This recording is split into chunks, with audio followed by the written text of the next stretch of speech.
What's up, everybody? Welcome back in. This is Hawk Talk on Melrose. This is kind of part two of the Big Ten preview. Today, we are going to be going over the over-unders for each Big Ten school. On the last episode, we just discussed the Big Ten, kind of using what Phil Steele has to say. And we just thought that this would be the next kind of addition onto that. So with that being said, we're going to go through each team. We're going to make it very quick and fast because I know how it can get a little boring just going through each team, especially if we sit on each team and talk about each team for a long time. So we're just going to kind of go right through it, and we'll be kind of done then talking about this. And we're actually recording this the day after we did the Big Ten preview, but this will be coming out a little bit later. So when you're listening to this, I'm sure it's probably going to be more towards the end of July. And so by then we'll be gearing up for fall camp and gearing up for the football season. And we'll be starting our weekly podcast, our weekly episodes centered around Iowa football. Let's start with Illinois. Illinois has a 5.5 win total. You just look at the schedule. You start with Kansas week 2.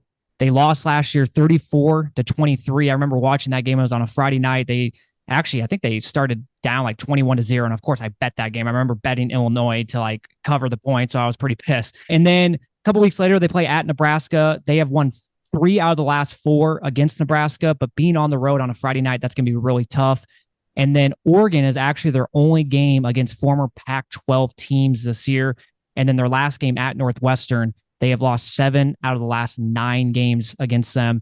I am going to go under for Illinois this year. Yep, I've got it under as well. I've got them right now at 4 or 5 wins, so not getting to that 6 mark. Indiana, I'm not gonna lie, I would have picked them to probably go under before actually maybe reading Phil Steele's magazine and doing some of my own homework here. But they've got a strength of schedule of 18 in the Big Ten, which is the easiest schedule in the Big Ten, along with the ability of them to utilize the transfer portal in their favor. I've got them over right now at 6 wins and wins against, FIU, Western Illinois, Charlotte, Maryland, Northwestern, and Purdue. So far, I actually have them over at 6 wins as well. They get to avoid Penn State and Oregon this year. I think that's huge. Their longest road trip of the year is UCLA. They are 2-14 on the road and 0-3 in road openers in the last 3 years. So that's not good. So they play at UCLA week 3. So trends are that they'll probably lose that game. Northwestern, they have not won in Evanston since 93. So they play at Northwestern this year. And then Purdue, last game of the schedule. But yeah, 5.5. And I have them going over.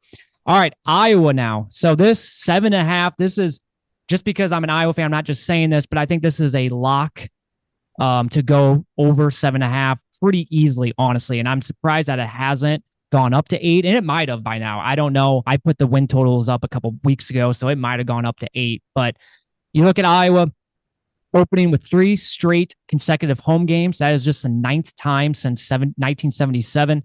They're 20-4 straight up in those times. They get to avoid Penn State, Michigan, and Oregon this year. You look at Wisconsin in the middle of the season. They have won 3 out of the last 4. And then towards the end of the season, thank God for that bye week because they have to travel nearly 5,400 miles with UCLA and Maryland. But they get that bye week sandwiched in there to kind of break those 2 trips apart, which will help them. And then last game against Nebraska, they have won 5 of the last 6 home finales to finish off the year. So I have them going over, and I have them at right now 10 wins. Now that can change. I'm sure in August, we'll be diving deep through Iowa's schedule. And as things kind of go on, that will probably change for me. But for right now, I have them at 10 wins going 10-2. Yep, I do too, Collin. I have them at 10 wins with losses to obviously Ohio State. And then I got them losing to at UCLA. Just a tough game, traveling very far, unfamiliar opponent on a Friday of all times. So I've got them going over though at 10-2 and, potentially in that race for a 12-team playoff spot. Next, we've got Maryland. I have got Maryland going under. I just think so I actually read they have yet to beat a Big Ten ranked opponent. They're 0-34. Yeah, that's insane. Joining the Big Ten. They could be favored in their first 6 games, and their schedule starts pretty easily. So I've got them rattling off 4 straight wins, and I've got them losing like 4 of their last 5 games. So I've got them under at 6 wins, the over under 6.5. I've got them going under. I have them actually winning 7 games this year and just barely getting over. They get to avoid Ohio State and Michigan this year. You talked about the first opening games. They do play at Virginia, former ACC rivals back in the day. Maryland has won the last 3 against them. And as they enter Big Ten play, they are 5-5 straight up in Big Ten road openers. So they play at Indiana. I actually have that as a loss. And then you talked about the 0-32, which is just absolutely crazy. So USC will probably be the first team in the Big Ten for them this year that's going to be probably ranked in the top 25. And as of right now, I actually have Maryland maybe going against that trend and maybe being 1 in, 34 or 32. And I have them actually beating USC at this point. I just feel like that's such a long trip for USC, unfamiliar territory for them. And I actually have them winning that game as of right now. Things could obviously change. And then they play back-to-back away home games, and they are 5-13 in back-to-back away home games since 2015. So that's not a good trend for them. At Minnesota, at Oregon. All right, Michigan, the 4th hardest schedule, 9.5 win total. I have them going under, and I have them finishing with 8 wins, actually. I just think, and we talked about this on the last episode, where I think they're going to be good. I think they're going to be talented, but when you lose so many players and you have the schedule like they'd have, it's going to be really hard to be 10-2, 11-1, like being really, really good. USC, they're 4-6 against them. Minnesota, they kind of dominated that series. They've won 30. They're 34-3 against them, but their 3 losses were all at Michigan, which is kind of insane. You got Washington on the schedule. That's a rematch from last year.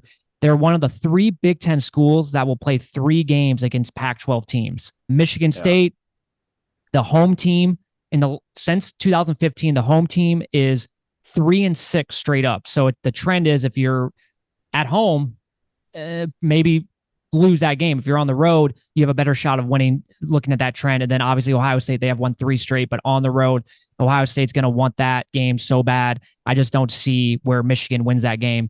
So I have them finishing 8-4. I have them going under the 9.5. I've got them at 9-3. 9-3. Yeah, so we're a little different. I've got them losing to Ohio State at the end of the year. I think Ohio State, if there's ever a year to get them, it's now. And then I've got them losing in the non-conference early to Texas. I think that's just such a big game. I know it's in the big house. I know they'll be up for that game, but that's such a tough non-conference game to start. A pretty tough Big Ten schedule, like you said, strength of schedule being 4. And then I've got them losing to Oregon later in the season too. So I've got them going under. Michigan State, I've got them going under the 4.5 mark, over under a 4.5. I just think, it's tough. It's like there's some winnable games on there, but I just think with it being their first year under their new head coach, Jonathan Smith, coming over from Oregon State, a new transfer quarterback, there's just a lot of question marks with this team. And having a strength of schedule of 7, in the upper half of the Big Ten, I think is going to be tough for them. And like I said, they're with their schedule, the first 5 Big Ten games are at Maryland, home against Ohio State, at Oregon, home against Iowa, and at Michigan. That's brutal. That's a rough stretch right there for any team, let alone a team like Michigan State, who I feel like just isn't quite there yet and probably won't be under their first year new head coach. Yeah, I have them going under 3-9. I have them finishing at this point. Just 2 things. They do play at Boston College week 4 on the road. They're 1-4-1 against BC, so that's not a good trend. Oregon is the only team that they face from the Pac-12. Still a pretty tough schedule, 7th, which is kind of middle of the pack, but with, like you said, new head coach, a lot of new players, a lot of new transfers. I could see it, not going their way this year. Minnesota, 4.5 win total. I have them going over, finishing with 5 wins, though, so just kind of over the over-under. They don't face any teams on the bottom half of like what Phil Steele has for teams ranked in the Big Ten. Iowa, they've lost 10 out of the last 12. And UCLA, longest trip of the year for them in week 7. They are 2-5 straight up in California when they're playing UCLA, but they have won the last 2, though, in Cali. And they are 0-6 straight up in back-to-back away games since 2022. So they play at Illinois, at Rutgers. That's not a good trend, 0-6. And then their last game of the season at Wisconsin. For the longest time, Wisconsin absolutely dominated that series. but the last 6 games has been a split between those two teams. And so that should be a good game, but I have them finishing 5-7 and over.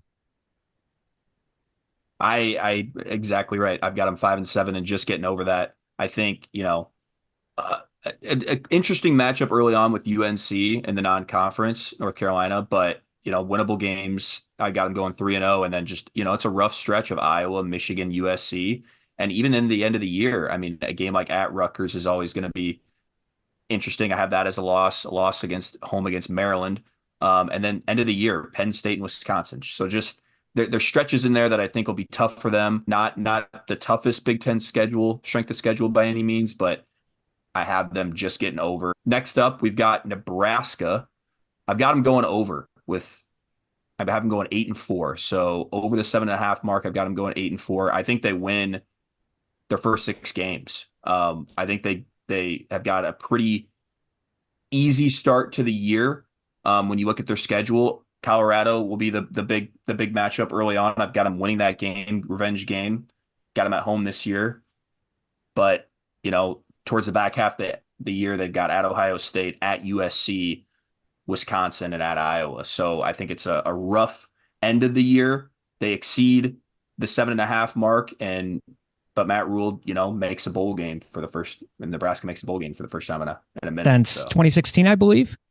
Yeah, I have them going over. They avoid Ohio State, Michigan, Penn State, Oregon. So right there alone, you avoid some of the top teams in the Big Ten. They have never beat USC. They play them week 12. And then against Wisconsin, week 13, they are 1-11 straight up with 9 straight losses against them.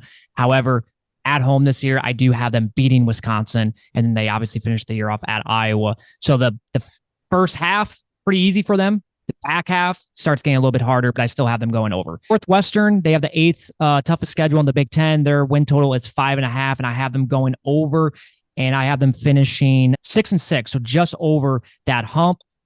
They are playing all their home games on a temporary on-campus stadium, which is going to be very weird. They also have one game played at Wrigley. They have one game played at Soldier Field, so that's going to be a little unique. We look at their non-conference. They play Duke. They have lost the last 5 against Duke, but they get that game at home. They play at Purdue, and they have won 5 out of the last 6 games in West Lafayette, so that trend looks good for them. So I have them going over.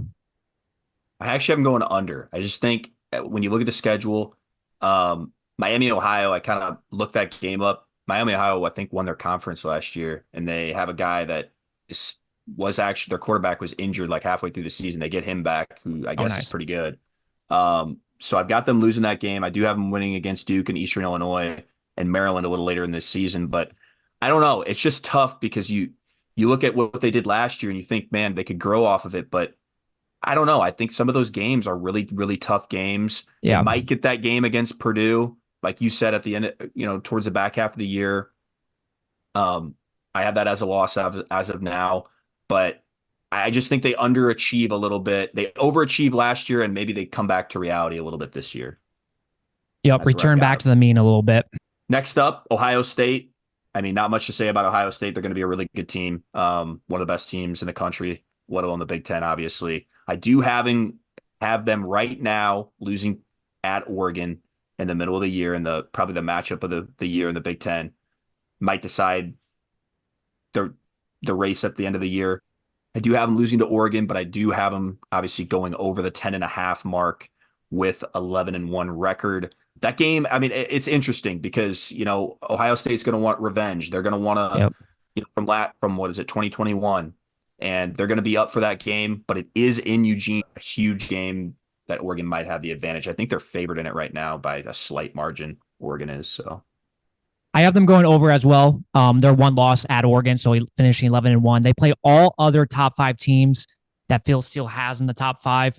Oregon's the only Pac-12 team that they faced this year. You look at Penn State in week 10. They have won 11 out of the last 12 against them, including 7 straight. And then towards the end of the season at Northwestern, Indiana, they have won 34 out of the last 35 against them. And then Indiana, they have won 29 straight against them as well. And then they finished the year Michigan at home. So at Oregon is going to be a very tough game. At Penn State's going to be tough, but they've pretty much dominated that series. And let's face it, James Franklin is not good against top opponents.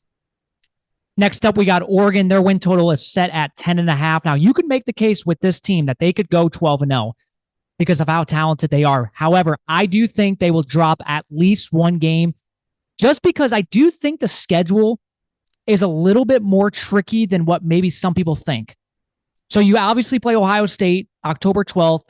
Going to be such a great game. Night game in Eugene. I mean, you can't get much better than that game, Oregon, Ohio State. But that's a big game, right? Then, right after that game, off a short week, they play on a Friday night at Purdue.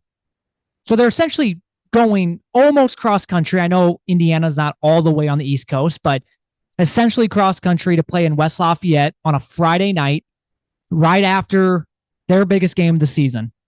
I just think that's going to be tough. Now, do I think Oregon's going to win that game ultimately? Yeah, I'm not going to call that an upset quite yet. I'm just saying that's a tough game. And then November 2nd at Michigan, November 16th at Wisconsin. I don't know. It's going to be pretty cold in Madison by then. Tricky game in Camp Randall. I'm just saying schedule is tougher than it looks. And I see them at least dropping one game. And you can make the case, maybe two games, but I'm going to go over as of right now for Oregon. I really like this Oregon team. Yeah, I've got them going 11-1. I've got them going over. I actually Who's your loss to? The same at Wisconsin. At Wisconsin. And for the same reason as you. It's a weird game late in November, cold game up in Madison, Wisconsin. Just and they've played each other in bowl games, which is, I mean, so it's not like it's the most unfamiliar opponent, but I just think I had them actually when I originally did this, and I didn't even realize it. I had them going 12-0, and I'm just like, man, I just like for you, like what you said, entering the Big Ten, the grind of that schedule. Now, is their schedule the hardest? No, it's 13th, right? Strength of schedule is 13th in the Big Ten, but I just think there's going to be a loss in there somewhere. I also agree with you. I have it at Wisconsin. So next up on the schedule here is Penn State. I've got them going over with 10 wins, with losses at USC a little bit towards the middle of the season, and then losses to Ohio State. They avoid Michigan, Iowa, and Oregon, and they get Ohio State at home. My thing is James Franklin just cannot do the deal against Ohio State as of late. So I have that as a loss. And I think just a game at USC, traveling to the coast, the West Coast. I just think it's one of those games that I think on paper I would say Penn State would win that game, but yeah, I don't know. I feel like 10-2 is kind of 9-3, 10-2 is kind of where they've been these last couple of years, and I think 10-2 might be their ceiling this year. So I've got them going over, but I got them with 2 losses. Yep, over for me, 10 wins. Just 2 things. West Virginia to start off the year. That's going to be tricky, but they are 35-2 straight up against them. They have a really tough 3-game stretch as well. At USC, at Wisconsin, and then home against Ohio State. You kind of touched on Ohio State a little bit, and with James Franklin just not being able to beat Ohio State. So even though that game is at home, as of right now, I just don't see them beating them. And then you kind of end the season off at Purdue, at Minnesota, Maryland. That's not too bad for you. So overall, the schedule's not that difficult, but there's that 3-game stretch in there where it's like, I think that's going to determine if this team is going to make the playoffs or not. And then, okay, Purdue, 4.5 win total. I actually have them going, I have them going under, actually. I did have them originally going over at 5 wins, but I had them finishing with 4 wins. They have the 3rd toughest schedule in the Big Ten. Notre Dame, week 3, they have lost 8 straight against them. Oregon is the only Pac-12 school that they will face this year, or former Pac-12 school that they will face. You look at Wisconsin on the road, they have dropped 17 straight against them. Illinois, they have actually won the last 6 meetings in Champaign. So that's a trend in favor of them, although I have that as a loss. And then you look at Indiana a little bit later in the season, or the last game of the season. They have won 5 out of the last 6, and they have won the last 2 in Bloomington. But that's another game where I have actually Indiana beating them. Yeah, I have them going under. Looking at it now, it's like, there's games in there that they could easily win. I have them winning like 2 games. I'm just not high on Purdue. I think, although they have an easy schedule, just like, non-conference against Notre Dame, and then, stretches there at the end with Ohio State, Penn State, at Michigan State on a Friday. I don't know. I don't see a lot of wins in there. I could see them. I do have them losing right now at Illinois, but I could see that as a win. But other than that, I still have them going under the 4.5 mark. Next up, we've got Rutgers. Rutgers win total is set at 6.5. I have them going over. Again, one of those things where, after kind of looking at this Phil Steele magazine, seeing that they've got the 17th ranked strength of schedule in the Big Ten, along with some guys on that team that, specifically Kyle Monangai, who I think is a really good player, transfer from Minnesota, that Ethan Kaliak Manis. I think I see 8 wins in there, as well as kind of what Phil Steele had said. So they avoid Ohio State, Michigan, Penn State, Oregon, and Iowa, Yeah, it's which is crazy. pretty big for them. I mean, they've got the schedule in their favor, and I think they don't have that bad of a roster. I do see 8 wins in there. I have them going over, finishing with 7 wins. They do play average Virginia Tech week 4, which will be tricky for them. Last year Yep, they I have that ended. as a loss as well. Yep, I do Yep. too. But last year they did end a 12-game losing streak against Virginia Tech, but just playing on the road, that's just going to be really tough. You look at Nebraska and Minnesota on the schedule, they have never beat those 2 teams yet. So that will be tricky. And then USC, UCLA, that will be the first meeting for them. That at USC game is a Friday night game, and that game doesn't start until I think 11 p.m. Eastern time, which is Wow. absolutely crazy. That's going to be so tough for them, playing that late at night. But I do have them finishing 7-5. Next one, UCLA, the toughest schedule in the Big Ten. They will travel 26,000 miles this year, which is absolutely crazy. At Hawaii to start the year, they are 2-5 straight up in season openers on the road. They do play Oregon week 5. They have dropped 10 out of the last 11 against them. Iowa, and we talked about Iowa. This is actually one of the losses that both of us have as of right now. And they are 7-2 against Iowa, and they are 6-0 when they play Iowa in California. And I just look at Iowa. Whenever they play on the West Coast, it just always seems like they never play well. And that's another reason why I have them losing that game. Washington, week 12, they have won 12 out of the last 16, which I thought was surprising. And then they do play USC at home. However, home teams are 0-4 in the last 4 meetings. And then they play Fresno State to end the year, and they have lost 4 straight against Fresno State. I have them going under. Their win total is 5.5. I have them finishing 4-8. Yep, same with you, Collin. I'm pretty much the same. Just the fact that they travel as much as they do, having the toughest schedule. What a welcome to the Big Ten, right? No Nothing much kidding. more to say about that. USC, similar in a way. I mean, the second toughest schedule in the Big Ten. I mean, these new teams that are coming in didn't get any. A couple of them didn't get any breaks here with their schedules and strength of schedules. I've got them going 8-4 for their first year in the Big Ten. I mean, obviously a big matchup against LSU week 1. I think that's crazy. And then like I've got a loss at Michigan, at Washington later in the year, and then the fact that they still play Notre Dame. I mean, that's Yeah, that's I kind of tough, forget about right? that. Yeah, I've got them going over the 7.5 over under mark, but just barely with an 8-4 record. Yeah, I have them going over 2 at 8-4. They will travel 16,000 miles. You look at Maryland. This is a crazy stat. This is the first trip to the East Coast since 2014 for USC, which is Okay. crazy. And that's why I have it. I do have Maryland actually winning that game, by the way, as of right now. And the Notre Dame to end the year, which you just talked about, they have dropped 5 out of the last 6 against ND. All right, Washington, they have the 6th toughest schedule, but you play Washington State, which is a neutral site game in Seattle. They're playing at the Seattle Seahawks Stadium. They have won 12 of the last 14. They have won 8 straight home conference openers. So they do open up the Big Ten schedule with Northwestern. USC, they have lost 2 out of the last 3 at Washington, and so that game is at home, so that's a trend not in their favor. And then Oregon to finish off the year, they have split that the last 10 games against them. I do have them going under and finishing 7-5. Their win total is 7.5, so just under the under. I just think it's going to be tough for them. First year in the Big Ten at Iowa, like that's going to be tough, right? Yeah. At Penn State, at Oregon, it's not a very favorable schedule. Yep, I've got it same as you, Collin. I've got them going 7-5 and just going under.